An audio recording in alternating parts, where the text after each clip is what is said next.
What is going on, everyone? Welcome back to another episode of Creating Daily.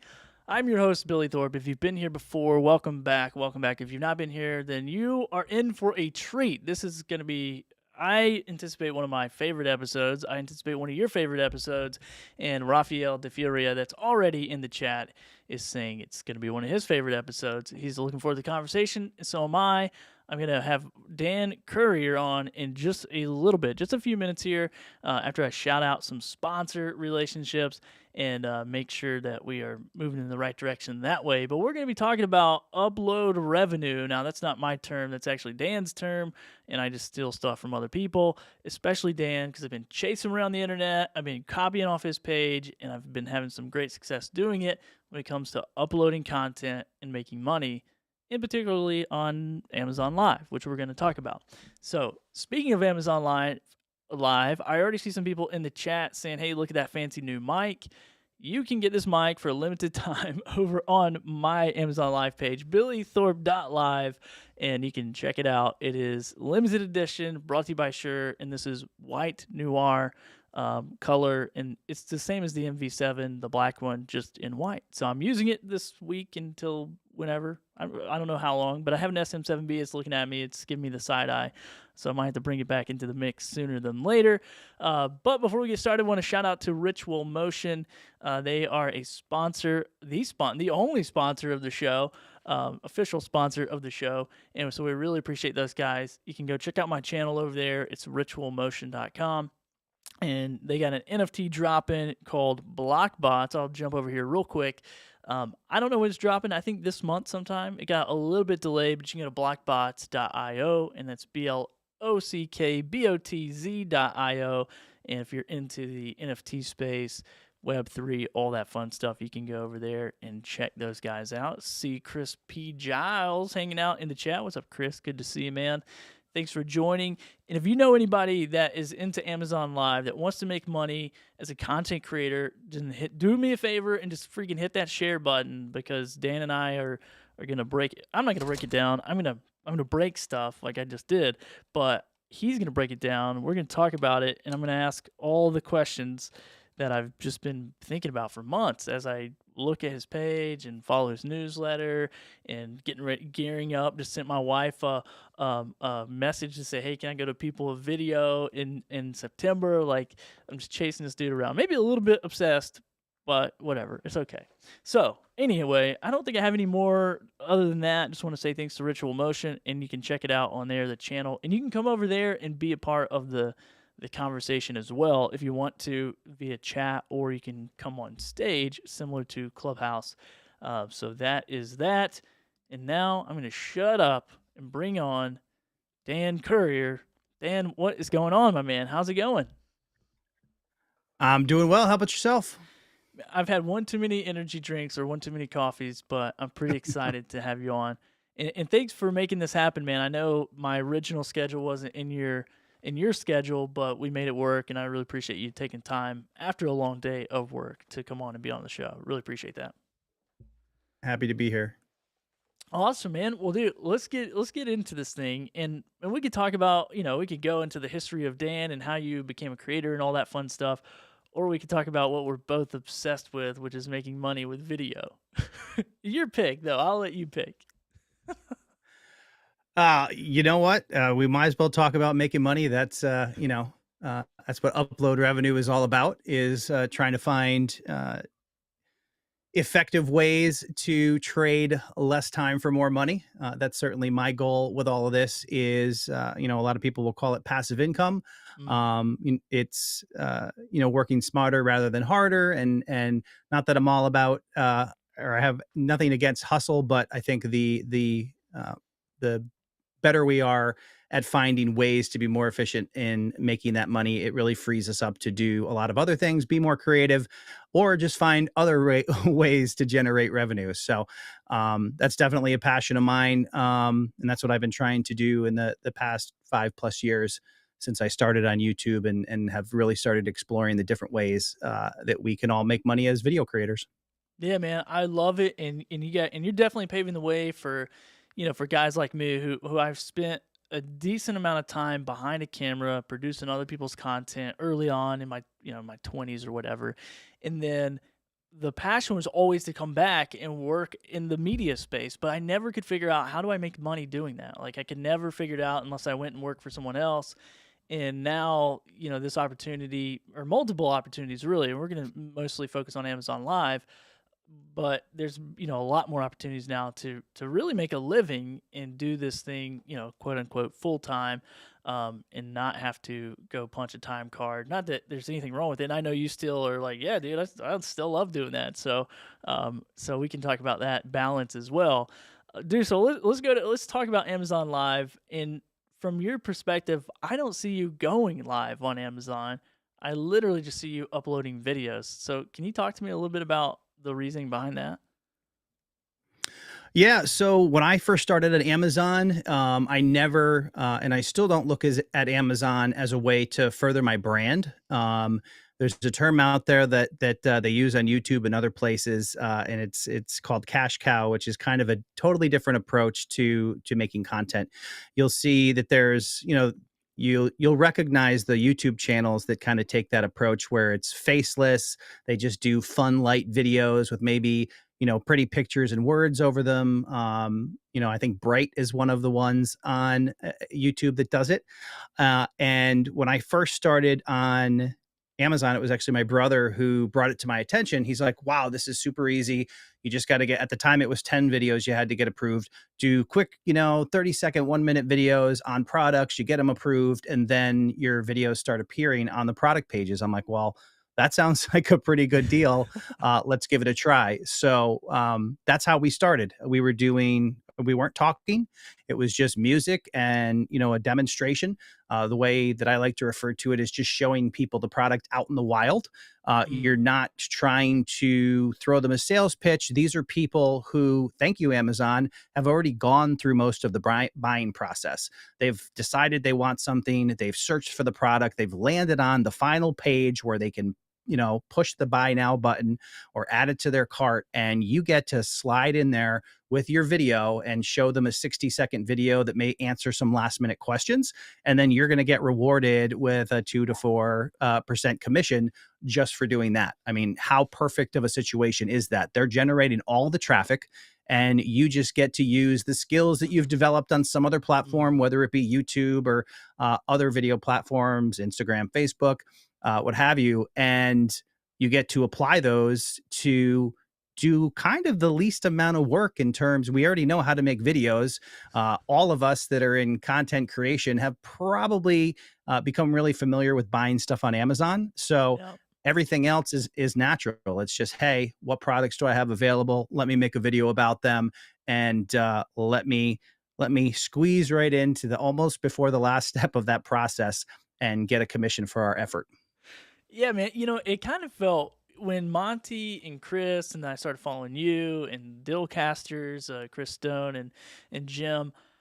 I was like, how is this? This feels weird. Like even the first time I ever made a shoppable video, which is a short form video for people who are like, what does that mean? We'll kind of get into it, but and then I started the next day, saw revenue being made off of that. I was like, okay, this feels weird. And I come from a background in sales, so it's almost like somebody stepped in front of you, like, hey, let me go ahead and grab a piece of that. I'm like, wait, what is happening? This doesn't make any sense to me. So maybe Yeah, you, yeah, go ahead. I was gonna say when you start. So I've had Amazon affiliates for probably 7 years now through my RV channel and my YouTube channel related to YouTube. And maybe on a good month it was 100, maybe a couple $100, and then I started doing these videos, and as soon as the product page um, placement started up, it was like $5-10 a day. I was like, okay, that's something. And then kept putting up videos, and then it was $100 a day, and it grew from there. So it's just a matter of seeing that opportunity and realizing it's like nothing else we've done as content creators, at least myself up to this point. That yeah, I was all in. I'm like, we got to create a course. My brother was like, no, you can't create a course. We don't want to tell anybody about this. Like Amazon is some big secret. And Yeah. to a certain degree, I kind of agreed to it with him, but I'm like, this is, it's too, because there's a three strikes and you're out rule. So you need to get your videos approved to show up on the product page. And if they don't, and you try 3 times, as far as YouTube's guidelines now or Amazon's guidelines, you don't get to try again. So you're out. Mm, So I'm like, wow. there's a space here for a video or for a course to put people on the right path, make sure they get approved, and then send them on their way to making as much money as they possibly can on a monthly basis, which it has just been huge for a lot of creators. Yeah, man. I follow a lot of people in this space and through different Facebook groups, and some people, like just share numbers, and I'm like, what? I'm like so blown away by it. And being an entrepreneur, being a business owner of many years, and understanding the work that it takes to make a transaction, to make a sale, to build a relationship, to do all these things. And then I'm like, wait a second, I can share literally my opinion about a product or whatnot. So you said you started going ham, like uploading video. How many videos have you uploaded, do you imagine? Do you keep count, or you just keep dropping them on there? Um, I certainly know people who have blown away my total. I'm probably somewhere between maybe like 375, 400 videos at this point. But I've heard stories of people Wow. that drop like hundreds of videos a month. So that blows my mind. I can't even imagine um, what that effort looks like. But uh, it's some of it is quantity, some of it is what I would probably call a little more advanced strategy of really thinking about. And of course, Amazon handicaps us because they don't give us the analytics that we really need to make informed decisions. So it's a Mm, lot of trial and error and trying to see, what's actually producing for us. But um, it's just a matter of trying different things, trying to understand how to. If you're only getting 2 to 4%, you have to know that the if you're selling $5 products, you're not going to make a lot of money. But if you start to get yeah. into the 100, 300, $500 products, then there's some opportunity to make some much bigger commissions. At the same time, there's more risk in that, especially if you're going to go out and buy a product like that. So you really need to do your research and try to make informed decisions on the products that you buy, so you don't take a bath and just end up with some product that you may or may not have wanted. But you have to be able to get that revenue back. And the first time we did that, it was for a kitchen item and it was $350. My wife and I did the research on it. And then I kept track of how long it would take to earn that $350 back. I think it took like 20 days to get that money back. And that video had gone on to earn like $2,000, $2,500. Wow. So it's like, you know, I wish every single product could be that good, but we certainly tried our best to see what was going to be popular and what was going to potentially drive us the best revenue. And I think that as a tip, the $300 range is kind of like a nice place to be because it's not so expensive that it's a rare purchase for people. So the volume is going to be a little bit better than something that's maybe $1,000 or $1,500. But also at $300, you're getting a fairly decent commission on it. So if Yeah. you pick that $300 product in a 4% category, then you're really going to maximize the potential there. You get a good day or they promote that product and you sell 10 or 15 of them in a day, you have a really good opportunity to have a really good day. So man, when you guys were strategizing, and I love that you brought that up, because I had a product, a guitar, actually, a guitar that was sitting behind me before I put the green screen up, and it was just sitting back there. And one day I was like, oh, I should just make a video about it, because I traded, or I sold a really expensive guitar I had for many years, and then I just bought like a cheaper guitar because I was gonna travel with it or whatever, and I made a video about it. And dude, I'm not even kidding you. Like the next day, it was just like ding ding. Like I was in there like, what the heck? And so that's really what got me thinking the same thing because I was making videos about, and I still do, man. I'll make a video about my flip flops or about whatever. I don't care. Like I'll just like if I'm sitting here, I got a pretty good system of creating quick videos, and so I'll just be like, okay, let's just make it and go. But it did get me thinking a little bit of like, and I'm in the beginning stages, so you're like a year, a half, maybe a year and a half ahead of me, 2 years. I don't know how long you've been on, but I've just started to focus on it in the last 30 days. And so now I've burned and churned through all these products and doing some brand deals and kind of getting my toes wet in some areas.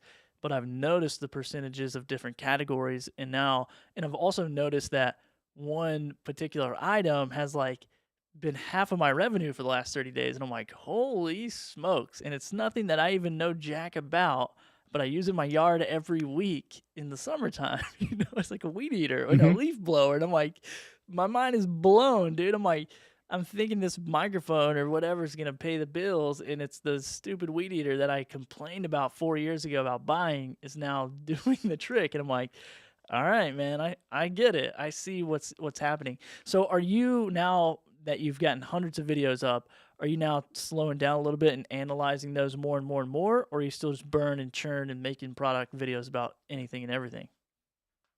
The slow down part is probably more so on the purchase than it is Mm. on the videos. We basically have a rule that anything we buy from Amazon now gets a video. So that's just how it works. Sometimes I'll prioritize based on, I mean, there's like some things I buy that it almost doesn't make sense to make a video because the commission's going to be like 5 or 10 cents and I'm never going to sell enough of those to worry about it. Mhm. Um but yeah, there's definitely a focus and an understanding of every time we buy a product, whether it's, for specifically to make a video or just cuz it's something that we need. Um when we're buying something like that, we will look at some of the traffic on that product to be like, hey, will this make a good video? So if you have the option to Mhm. buy two different versions of something and one has like 15,000 reviews on it, we're probably going to jump on that one versus the one that seems to have less traffic, just for the idea that we want to get in front of as many people with that video and try to recoup some of that money. Yeah, man, that's a great strategy, and I've started doing that a little bit in the last couple weeks too, like really paying attention to different brand, especially if a brand wants to offer me a product, I'll go look at their listing first, and I'm like, all right, man, you're not doing anything, and you want to pay me $4, so I'm not going to do it. So when you, Yeah, oh, go ahead, no, go for it. I was just gonna say the vast majority of products that people reach out to you and want you to make videos on typically don't perform very well. So, we were actually chatting about this before we started, and the idea is that, at least from my perspective, if it's something that has it's like a high ticket item, and it's something that actually interests you, then maybe you would exchange that product for just for making the video. But understand that for the vast majority of those, you're not going to make your money back on commission. So that's when you start to think about, hey, I need to start charging for my time. What does that look like? How much do I want to charge? How does my price change based on how much input the seller wants? If they're just like, here, make a video the way you make a video, that's one price. But if they are, hey, cover these 10 bullet points, okay, well, now you're giving feedback. That's going to change my workflow.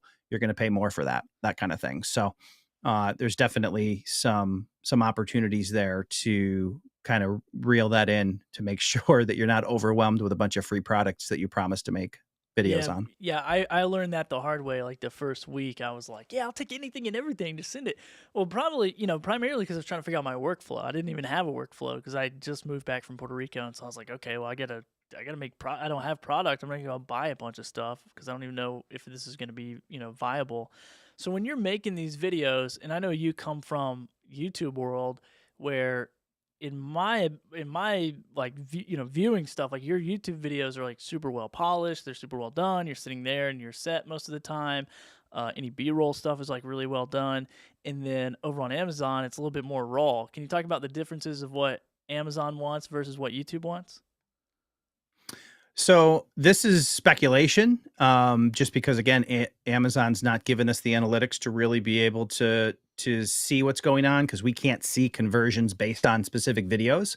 You can kind of do a correlation if you've only made one video and it's a specific product, but if you've put out multiple videos on a given product, you can't see which one's performing better. So um, my approach going into this is that again, going back to that, people want to see this out in the wild. They want to see real people using the product. And if you're, at least in my opinion, if your video looks too polished and looks too like a brand spot, then like what do we think when we see those videos that are made by the brand? Anybody who's bought anything through the course of their life knows there's a little bit of bias in those. True. You know Yeah. what I mean? So all the claims that they make in terms of what it can do, what it can't do, you don't really want to emulate that. You want, hey, my name's Dan. I've got this product. You know, it's bigger or smaller than I thought. It's a lot more sturdy than I thought. They want somebody, you know, a real person to kind of give some feedback on, you know, what their first impressions and what their experience has been with the product. And a lot of times Mhm. it can be as simple as, hey, they just want to see the product in hand. Because we probably all seen or have all seen like the thing that comes to mind to me always are the swimming pools they sell on Amazon, where they'll superimpose an entire family of six in this pool, and you get it, and it's like 3 foot wide. So those are the kind of things that you're helping those shoppers figure out before they actually make the purchase. And that's where I think the most power comes in terms of what you're providing. So yeah, I have the ability to make a polished video, but I think it's the exact opposite of what you don't want it to be sloppy. You don't want poor audio. You don't want low lighting. But aside from that, you definitely want it to feel more organic. Yeah.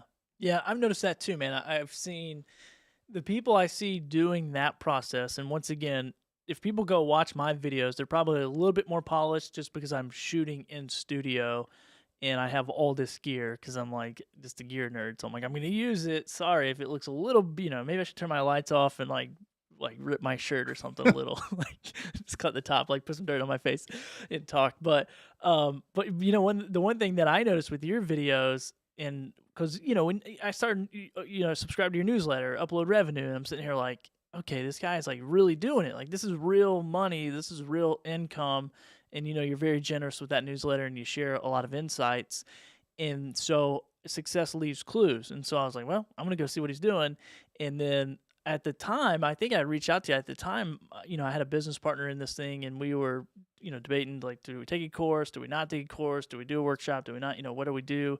And so anyway, I was like, well, dude, we couldn't make a decision. So I'm like, I'm just gonna keep following Dan around the internet and try to figure it out. And man, I don't know that I definitely haven't figured out what you figured out, but I've seen a growth just by kind of doing that, raw, live to drive. Like, let me just share my thoughts. This is Billy having a beer, sharing it with a buddy, Dan, about this, whatever, like this solar power generator. Like, I'm not really talking about the science of the generator.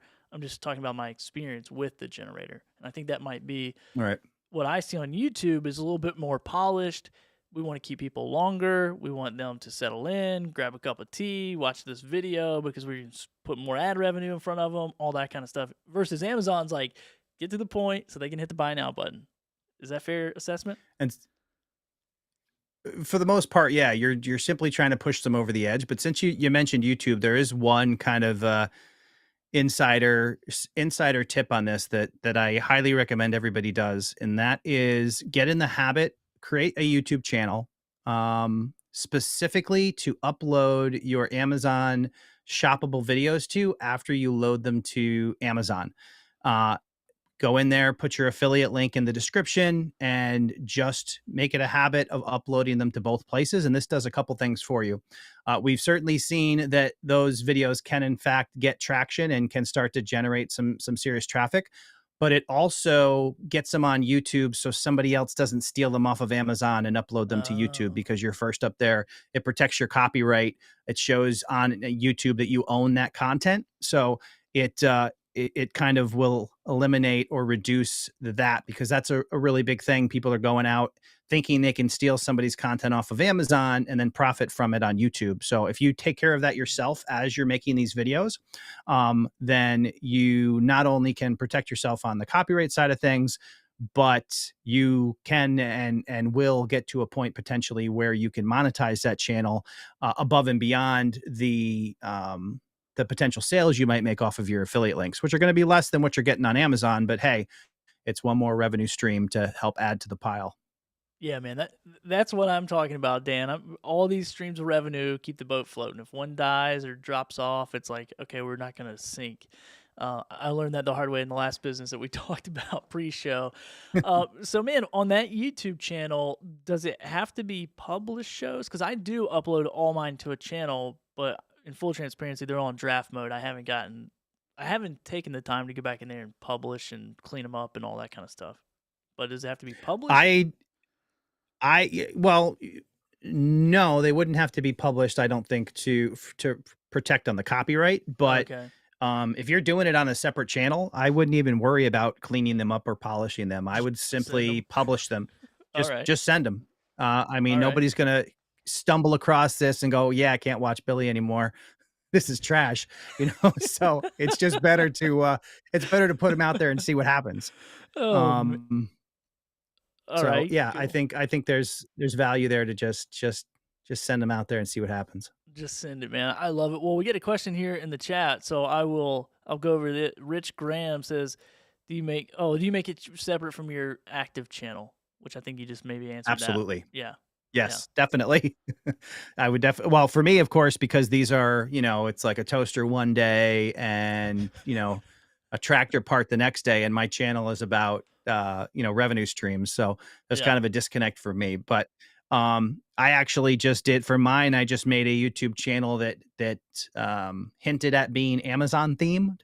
So it can be like hey, great deals. I don't know if you want to say great Mm. deals on Amazon for trademark violation and all that, but something that gives people an idea of what the videos are about. Not that it really matters, because the branding is not really what you're looking for. But yeah, get those videos up there and see what happens. Yeah, man. I think I saw somebody on Instagram kind of doing this. And maybe she's an Amazon influencer now. I don't know, but I know she's on Instagram, and she literally just started off by saying, "Hey, like here's a deal I found on Amazon." She wasn't even an associate or anything. She was just making content about deals that she found on Amazon. And she started doing that because she was like sharing it with all her friends or her family, and they're all like, "Dude, just leave us alone. Like we don't care." And then she's like, "Wow, I'm just gonna start my own channel." And then I think now she like crushes it with that. So that is a really good deal to kind of take that mentality and put it on YouTube, because it is still the biggest, third largest, second largest search engine in the world or something. I don't even know, but it's huge Number potential two to Google. to go. Okay, gotcha. I didn't know if TikTok was still knocking on its door or knocked it off the podium or not. I don't know. I don't know if TikTok would qualify as a search engine. And that's the other unique thing about True. YouTube, is that it is a search engine. So there's a lot of people that go there to solve problems and look for answers. So that makes it kind of unique. So there's a lot of opportunity on YouTube to approach it that way. If you just want to pick a general problem and be the person who answers questions people have, there's a lot of opportunity there to grow and build a brand for yourself. So man, what do you see like when you see people getting into this space, like new Amazon creators? And I know you're working with a lot of creators through your program and through, coaching and doing different things. What's like the one mistake that you see people make over and over and over that you're just like, dude, if you stop doing this one thing, you would just kind of take off? Or I mean, I don't know if there's one thing, but like what's the biggest mistake, I guess? I'll simplify. Um, yeah, I mean, that's hard to say. I mean, probably when it comes to Amazon, um, the biggest mistake that I've seen people made, because it's kind of a critical one, is not really understanding what the videos have to be before trying to get approved. Because, like I said, it's three strikes and you're out. So if you Mm, don't have an understanding of exactly what to make those videos, and you just try blindly three times by yourself without asking anybody else, how they got approved, then you certainly run the risk of locking yourself out of the opportunity. Um, And then, yeah, and I do think to a certain degree, and some of this kind of, there are certain rules on Amazon. You can't do like screen prints of Amazon and things. So people who try to polish their videos a little too much, and think they're making them look more professional by throwing in graphics and other things, they potentially could run the risk of um, kind of messing something up that works just fine if it's in its most simplest Mhm. form. So uh, once we get more analytics, we'll know whether or not the polish adds or hinders when it comes to conversions. But for now, it's kind of all speculation and just trying to do what we think feels right and what generates sales. Yeah, gotcha, man. And I think that's pretty true for the thumbnails portion of it as well. I've been testing a little bit, but like you said, I can't. There's no real good analytics, so it's not like I'm like, yeah, I know this video is crushing it because my thumbnail was good. So I just like gave up on them. I'm like screenshotting the best part of the video. Sometimes my face is like this, Mhm. like holding the product. So what's your strategy there? And Same thing? the title is the same. It's the same thing. We don't have enough information to make an intelligent assessment of what's best. My personal approach is to just provide the clearest the clearest image of the product, or in whether I'm demonstrating it or whatever the case, and nothing else. I have a few videos where I've tried some graphics, or some light graphics or words on the thumbnails, but generally speaking, I just do a screenshot from the video. Maybe I will edit it a little bit to kind of tweak the saturation, make it pop a little bit more than everything else that's in the carousel. And then for the title, I go as much in line with the product name as possible, because Amazon will, in fact, show your videos on other related products. So if you are on a specific product and you're trying to go down to the carousel and scroll through real quick, and you want to know something specific about the product that you're on, the top 5 toasters as a title is not necessarily going to let you know that this video that you're about to click on is for the toaster you're actually looking at. But if Oh. it's like, the toaster 1000 is in your title, then people know that this video is specifically what they're looking for. It's going to give them answers about the product that they're on right now. Uh, and that is why I've approached this very much from being as succinct as possible, trying to give them the information they need as quickly and straight to the point without a lot of fluff. Mm. That's how I approach the whole thing. So it's title, thumbnail, content, is just get them the information, show them it out in the wild, and hopefully that's enough to get them to buy the product. Heck yeah, man. Well, I love that strategy. Like I said, I've chased you around the internet for a year, trying to like pick up the crumbs and figure out the pieces. And so I know for some people listening, they don't have my personality. They don't have the tenacity to chase Dan around for a year and pick up all these little clues. And you have created a way for them to get direct access to you and to your course, the Influencer 100 times, where you're literally saying, I want to help creators 100 times their earnings on Amazon. So tell me a little bit about that program. And for somebody listening and maybe they're new and they don't want to spend a year chasing around, which I don't blame them. They just want to spend some money, get in your world and learn what you know. Let's talk to us about that a little bit. Absolutely. So the course is called Influencer 100X, and the site is Influencer 100X, the number 100xcourse.com. And it covers everything from getting approved for the Amazon influencer program, which you need to do and what the requirements are, in terms of having some established following on another platform. And then it goes into exactly what you need to do to get approved. So there's a process involving your first 3 videos, and what that process looks like in terms of what to put in your videos to give them the best possible chance to get approved, because those first 3 videos are a little more critiqued than the rest of your content, which I think is more automated, where those first 3 videos might have some manual intervention, which leaves a little bit of subjectivity in their analysis. So you don't want to give them any reason to fail you. And then it goes into the process of trying to find ideas for products and how to pull your lifetime, Amazon order report for inspiration in terms of products that you might already have around your house to make videos. And then it talks a little bit about what to look for in what kind of products to make videos. And we're also working on a kind of an advanced strategy that we're going to add to the course. So anybody who purchases the course, they will have continued access to that. So when the advanced strategies come out, they will automatically have access to that additional information as well, where we're going to kind of dive into a little bit of case study on some of the things that we've done to generate more revenue, and talk about some different ways to raise your monthly revenue. So if you've hit a plateau or you're not seeing the growth that maybe some other people have seen, this will hopefully give you some ideas to start to scale and kind of invest in the whole process to get a larger number as a monthly recurring revenue for your business. Yeah, man, I love it, dude. I think it's awesome.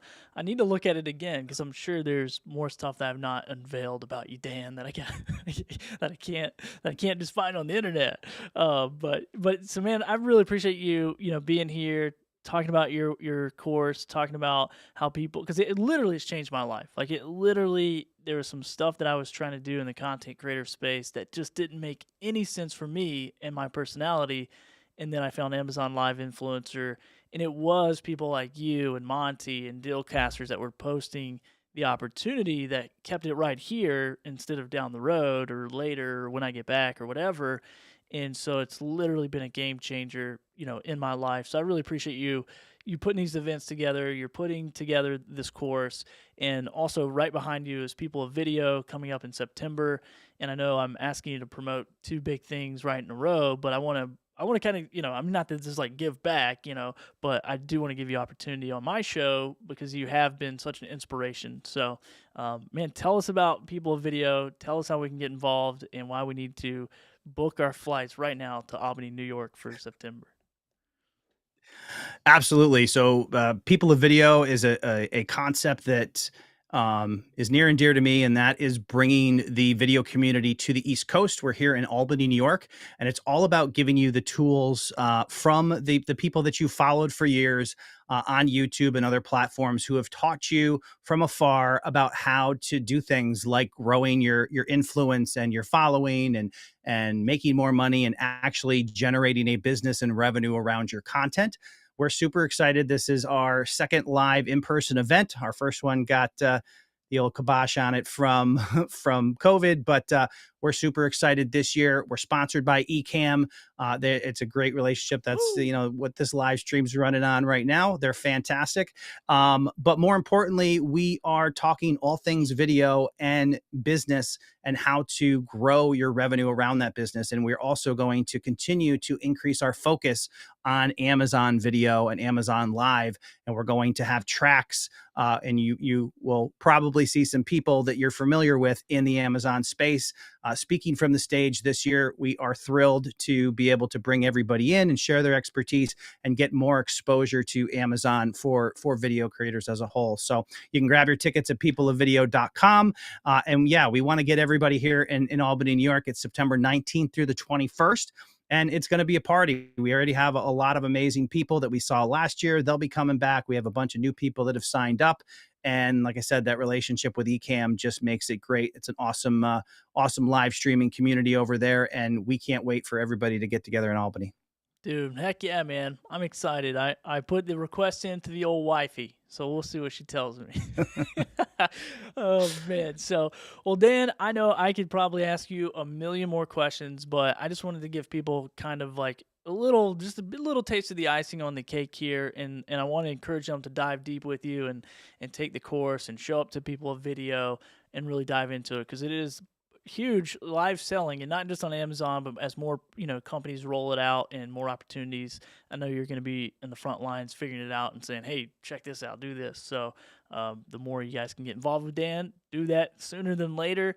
But man, any closing thoughts? Anything I didn't set you up to say that you'd like to mention or whatnot? And I'll promote your newsletter because I'm a huge fan of it. So I won't make you promote. I won't make you promote a third thing. I'll promote it at the end for you.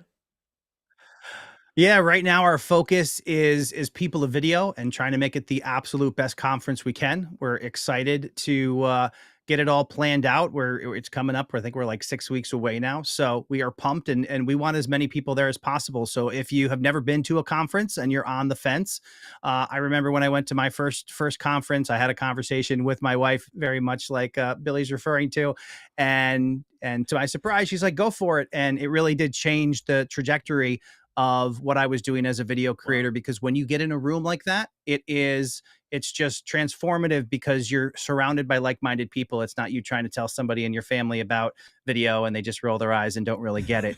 It's very there's the synergy that's created by surrounding yourself with people who get it and can share what they've done to be successful is really powerful, and it will totally change the path that you're on and help you get closer to your goals. Heck yeah, man. Well, Dan, if you haven't figured it out, I'm a fanboy, so I really appreciate you being on the show, man. It's a huge honor to have you, and hopefully, I will meet you in person in Albany. Hopefully, that'll be a real reality for me. And man, so high five long Hope so. distance. Thanks for being on the show, and we'll catch you again. We'll have to bring you back on, and as this thing develops and as you are forerunning it and figuring it out for us, we bring you on and do some updates about Amazon. Anytime. So yeah, man, really appreciate you. Thank you so much. All right, guys. Awesome. Thanks for having me. Yeah, man, absolutely. And that is it for Creating Daily today. If you didn't get something out of that, and once again, it wasn't like having to bring him on and do step by step, but it was just talking about the possibilities, a little bit of tricks, tips, strategies, all that kind of fun stuff. But if you want to get into Dan's world, go head over to the link that I put in the description. Here is a link to like a his link page, so it shows all his links. He's got the people of video on there. He's got his latest YouTube videos on there, and he's got the upload revenue, which is the weekly newsletter. Now he's been busy with people of video, so it might not be weekly, until after that event's over. But jump in there because there's going to be stuff you pull from that email that's going to just take you to the next level of your creator journey, either on Amazon, on YouTube, or other platforms where he's helping you monetize and create revenue into your creator business. And be sure to join me on Thursday. We're going to be a regular time, 4 p.m. on Thursday. We're gonna be with Zach Mitchum. We're gonna talk about gear. We're gonna nerd out a little bit. I asked him to be on the show. He's another Amazon creator and YouTuber, and I asked him to be on the show. And immediately our conversation went to gear, and I was like, "Well, I guess I know what we're talking about." So if you're interested in, podcast gear, live stream gear, what can you do? What little tweaks can you do to make your video pop while you're making these videos for Amazon, or you're making videos for YouTube or TikTok or Instagram or wherever you're creating video? There's going to be some tools that are going to help you out. So be back here Thursday at 4 p.m. And once again, I missed oh no, there's the end screen. All right, we'll see you guys then.